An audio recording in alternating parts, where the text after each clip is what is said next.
Sa Chapter 7 o ang Purchasing as Part of Supply Chain ay may 7 purchasing techniques. Ano ang mga ito? Storage. Item perishability for food items. Potential saving for increased purchase sizes. Supplier delivery extension. Operating calendar. Relatives importance. Sa Chapter 7 o ang Purchasing as Part of Supply Chain ay may 7 purchasing techniques. Ano ang mga ito? Naive. Moving average. Exponential smoothing. Linear regression. Multiple regression. Just in time. Par level.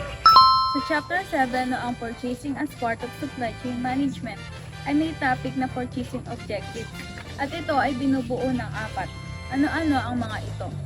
Maintain an adequate supply. Minimize investment. Maintain the company's competitive position. Maintain quality. Mayroong 14 na klase ang activities in purchasing sa Chapter 7 o ang Purchasing as Part of Supply Chain. Ano-ano ang mga ito? Setting inventory ratios. Establishing quality requirements.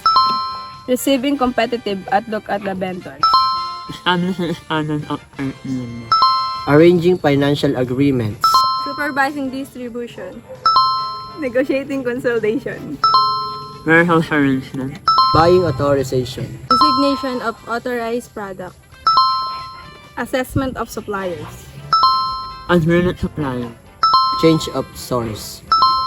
Change in stock.